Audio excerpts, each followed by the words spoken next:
World War I was a terrible conflict that started in 1914 and ended in 1918. Within these 4 years, around 37 million people were killed in the conflict, including soldiers wounded, killed, and missing in action. One distinct thing about the conflict was the excessive use of trenches, gas, and other bizarre weapons. Today we'll be looking into the weapons of World War I that seemed like they were from the Middle Ages. Number 5 on the list is the trench raiding club. This weapon was just a bat with nails added to the end, or just bare metal. There were many variations of this weapon, but each one was just as deadly as the other. This weapon looked out of the Middle Ages like the ones that were used to destroy plate armor. But that is a video for another day. Number 4 on the list is the bill hook or fascine knife. This was another weapon that looked right out of the Middle Ages. It was a knife ranging from 8 to 25 inches in length. These knives were distinct because of the curve at the end of the blade.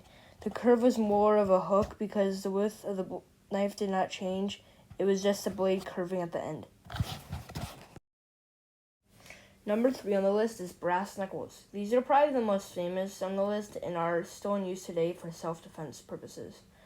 There are many variations of this weapon, even though how simple it is. Did you know that even Abraham Lincoln carried a pair for self-defense? And a famous variation of them was the Apache revolver. This was a bare bones revolver that just had the main components of a revolver placed on two brass knuckles as a handle. Number 2 on the list is grenades. Grenades are not that odd, but saw some of their first use in World War I, and at the time they were pretty odd and new. Grenades work by a small but not harmful explosion. The explosion could do some damage to your body, but not that much. But the explosion shoots out shrapnel. Shrapnel are metal fragments in this case. They do the purpose of a bullet. This reason is why many grenades, like the pineapple grenade, have waffle patterns. This is so shrapnel can spread more. Number 1 on the list is tanks. These are not that odd, but the ones from the time looked a lot more odd. These were the perfect weapon at the time, but they had some terrible design flaws, like how they could get stuck a lot more easily than other vehicles, and were like hot ovens basically due to the primitive engines. Remember, at the time this is only 50 years from the Civil War, like us in the Vietnam War. But the conflict is still similar to the Civil War due to the excessive use of trenches.